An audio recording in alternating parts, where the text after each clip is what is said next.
Alors, voyez cette vidéo comme une vidéo faite pour démentir un gros truc dans le dev perso. Car aujourd'hui, on va parler des PNJ, et plus particulièrement de la dénomination donnée à certaines personnes par d'autres. Aujourd'hui, je pense que tout le monde sait ce que c'est un PNJ, enfin du moins dans la jeune génération. C'est un personnage non joueur dans un jeu vidéo, ou un NPC en anglais pour non-player character. Mais déjà par la définition, on voit qu'on désigne quelque chose qui n'est pas humain, qui ne vit pas en fait. On désigne une machine, quelque chose qui a été créé pour servir à la game des autres dans le jeu de la vie. Bon là je romance un petit peu, mais globalement c'est ça.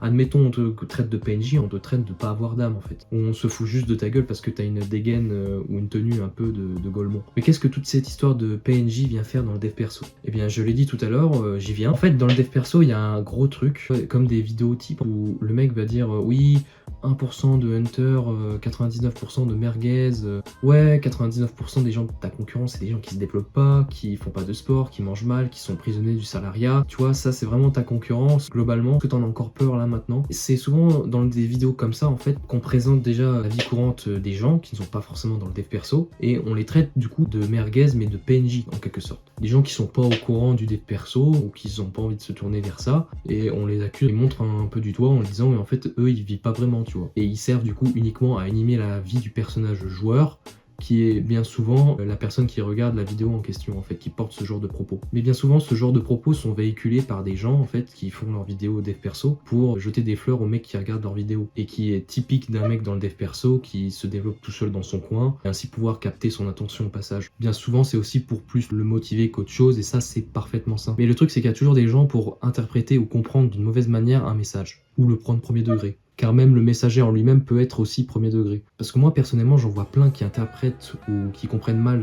ce message que je suis en train de vous expliquer depuis le début, où le message, personnellement pour moi c'est plus que les standards de la société ont changé, car même si les gens font ce qu'ils veulent, eh bien le standard actuel déjà de la société, il accepte qu'on soit faible, mou, nul, vraiment. Et du coup, avec ce standard-là, les gens sont plus prédestinés à devenir mou, nul, faible. Et pour les mecs qui comprennent mal le message, un mec qui est dans le dev perso, qui va 5 fois par semaine à la salle, qui médite, qui a un projet de chaîne YouTube, il est déjà dans les 1% de hunters qui sont supérieurs à tel pourcentage de la population. Alors que bah c'est faux quoi. Est-ce que si tu fais vraiment tout ça, est-ce que ça veut vraiment dire que t'es supérieur à tant de monde? Déjà examinons le truc. Niveau sport dans un premier temps, on a l'organisme Compa avec leur site Centre d'observation de la société qui nous dit le 18 juin 2024, donc assez récemment, nous dit que 70% des Français déclarent faire du sport et 59% parmi eux disent en faire régulièrement, soit au moins une fois par semaine. Même s'il y a des menteurs qui existent, même dans les sondages, cela garantit que déjà l'humain moyen fait du sport, puisque 59% des gens déjà font régulièrement du sport. Et selon l'INSEE, on était à 60% de gens qui faisaient juste du sport en 2020, donc ce nombre a augmenté en fait. Alors oui, la obésité elle augmente, on serait même entre 25 et 29% en 2030 de gens obèses selon les sites de l'État, mais à contrario les sportifs augmentent. Donc ça veut dire quoi? Bah ça veut dire que les gens sont plus déterminés à faire des choses. Ils sont plus déterminés à faire du sport ou ils sont plus déterminés à pas en faire en fait. Et ça peut très bien s'expliquer par l'évolution de nos modes de vie et la direction qu'elle prend. Les réseaux sociaux par exemple, avec ce genre de truc, les gens sont plus déterminés en fait à rester dans leur situation ou à découvrir de nouvelles choses. Par exemple, un mec qui est d'avis d'extrême droite, s'il tombe sur un forum de fascistes, il y a plus de chances qu'il devienne fasciste. Si un mec par exemple obèse tombe sur un forum de muscu, bah peut-être il sera peut-être plus tenté, c'est même plus probable qu'il soit tenté à changer son physique et à améliorer sa santé. Sinon, dans un deuxième temps, en ce qui est des projets, dans l'entrepreneuriat, combien de Français sont entrepreneurs? Eh bien, selon l'INSEE encore, il y aurait 5,3 millions d'entrepreneurs en France. Du coup, sur 68 millions de Français, si on calcule, ça fait environ entre 7 à 8% de Français entrepreneurs. C'est pas beaucoup, mais c'est quand même vachement loin de la croyance populaire des 1% de meilleurs humains quoi. Être entrepreneur c'est pas aussi compliqué à le devenir ou à être en fait, quelque part. Je vais enfin commencer à te dire que les standards changent, les gens changent. On pense trop souvent que la situation est ou la tendance est en notre faveur alors que c'est bien souvent faux. Et je trouve qu'on devrait changer ce discours de 1% hunter, 99% merguez et peut-être le changer en mode t'es une vraie merde d'être dans les 99% de gens qui savent pas faire 100 tractions d'affilée comme un pompier de 40 ans. T'es une vraie merde par rapport aux 1% d'entrepreneurs et de traders qui sont depuis 30 ans dans le métier, font toujours 1000 fois plus que toi avec tes 1 an de dropshipping. Et comme t'es une vraie merde, c'est une raison de plus pour se mettre au travail et de manière plus dure. C'est comme n'importe quel autre message de dev perso. Mais j'ai aussi envie que tu deviennes humble, mec.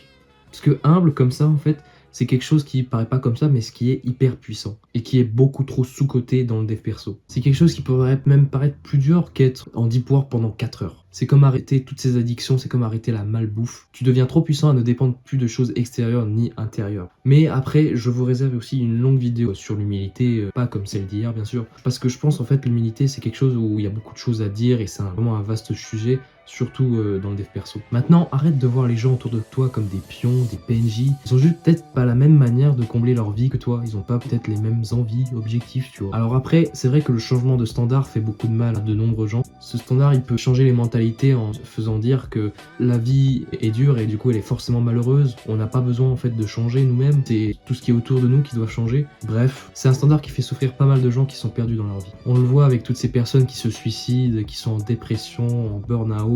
Et ça, je suis pas obligé de vous sortir des chiffres, vous savez que ça augmente. Mais si on devrait se poser la question de combien de pourcentage de gens cela donne au quotidien, moi je dirais 10%.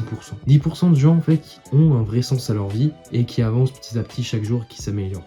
Et quand je parle de 10%, je parle vraiment pas uniquement que de gens dans le dev perso, je parle de 10% par exemple de sportifs, d'entrepreneurs, d'étudiants, de chercheurs, de médecins, qui avancent au quotidien. Les 90% qui restent, on pourrait les qualifier de PNJ. Ou plutôt des gens qui sont juste perdus. Pas nuls, mais juste perdus. Des gens qui ne sont pas accomplis à 100% dans leur vie et qui sont pas encore satisfaits pleinement. Être dans le dev perso, ça fait pas de toi automatiquement un gars dans les 10%. Tu peux très bien appliquer des trucs de dev perso, mais pas forcément trouver un sens à tout ça, tu vois. Donc bon, tu sais ce qu'il te reste à faire, travaille bien, sois humble et tu pourras peut-être trouver un sens à ta vie.